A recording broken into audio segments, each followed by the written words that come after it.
All right, I don't know how to say this, but it's going to be a little longer one. I have one vice, leave me alone. Like, okay, so not just, well, no, I mean,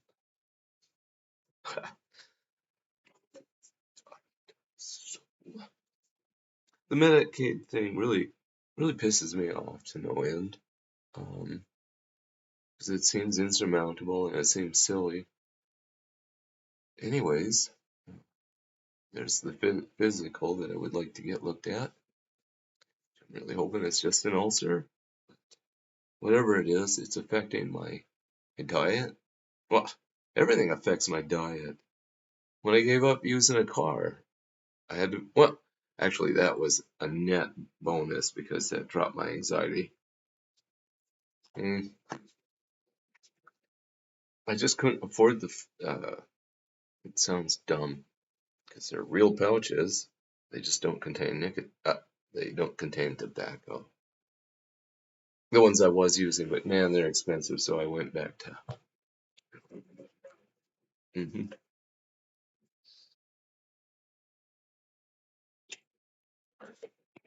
Yeah, I know, but my stomach's gonna hurt anyways. Oh, anyways, uh, I really gotta get my mental health in order. I would really like to get back on the marijuana, which means I have to leave here. I was on medical marijuana, and that helped a lot with my anxiety. Just knowing that I probably wouldn't get imprisoned for the rest of my life for having that herb was probably a big relief. Back to the car thing. That was a net positive that because of just owning it is this bubble of anxiety that you can't ever escape because is it safe? Is someone breaking into it? Did another car skid and hit it? Which has happened. Wasn't serious, but I mean, like, ding my door. It's I don't know. Anyways, so just not having to worry about its existence outside my field of view. Uh, Hoping another driver doesn't hit me. Are they paying attention? Have they been drinking? Blah blah blah. Just it was a complete net positive. Plus, then without the car, I had to walk more to get the groceries that I would, and whatever other needs, so on and so forth.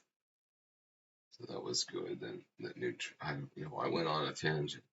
But I know I was building up to the sooner I get Medicaid, the sooner I can go back to mental health goodness. But even that's terrifying. Like my bestie will weigh in, I'm sure, in the comments. And you can, and she's not wrong. She may over exaggerate, and she might remember something that didn't happen. But by and large, I will say she's somewhat accurate. So she'll probably fill in whatever I missed. Man, dude, and I even took Prestige. I'm building up to like that wasn't necessarily the worst one per se, depending on perspective. I would say the beta blocker. Well, I guess that was for my migraines. That beta blocker made me so woozy, and I guess it is used for. Well, I guess my doctor was using it on me off label, but its main thing is a blood pressure regulator. Which makes sense because I would stand up and we're sitting back down real quick. And then it would pass and then I could go about. Another one, I was virtually blind. I mean, everything was so blurry. I had to wear these like level 6 reading glasses. Which is all right. I mean, the stomach cramping. And then, okay, jumping forward to the latest, which is still a while back.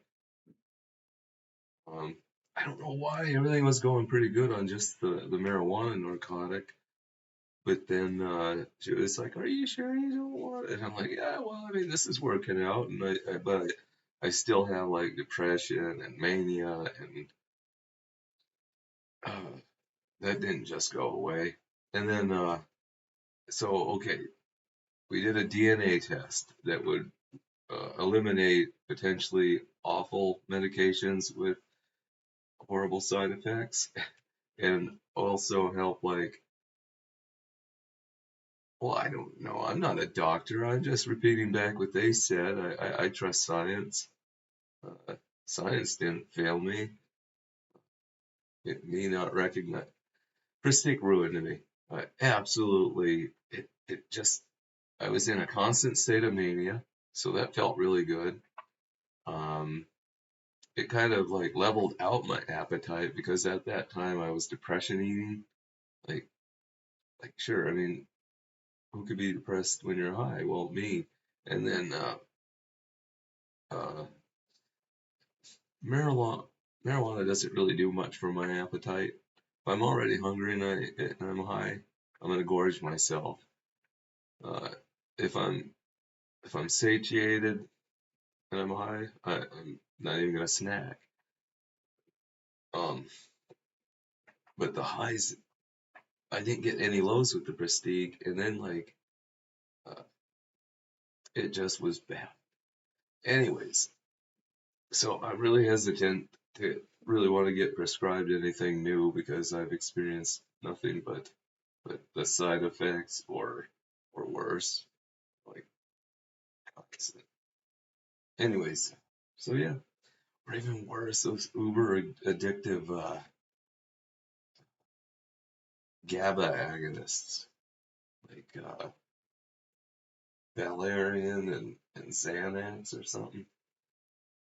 It's not so much that, oh, okay, as long as it helps, I don't mind having to take it for the rest of my life. Like, like the doctor was talking the last time I seen one. We were talking about maybe having to go on statins. I've heard that's just like your quality of life goes down, and you're never gonna, because your body adjusts to needing it. And then, well, back to your GABA receptors always being triggered. Well, and that's not even the rest. Oh, okay. So I'd have to be on this anxiety medication for the rest of my life. Yeah, because if you stop, you'll have crippling seizures and rebound anxiety and depression. It's just like there's so many like lose-lose. Maybe there's a 50-50 chance it won't screw you up permanently situations. God, yeah. I want to get back on the marijuana for sure. And I just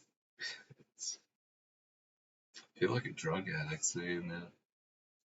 Oh well, man, that trip was like seeing the endless sight of not even tents, but I mean like ramshackle shacks, like you would see in the slums of India or something, or back in the Great Depression when there was tent cities. But even those had some kind of order and like obviously perspective. But I mean, it looked more like, well, we're also seeing the choicest pictures. Excuse me a second, I'm gonna pause right here. All right, apparently it resumed. Ah, I need a life coach, guidance counselor, or something. You know, I was thinking that seeing all that just human misery, yeah. Anyways, thanks for talking, or blah, blah, blah, blah, blah. Thanks for giving my me talk.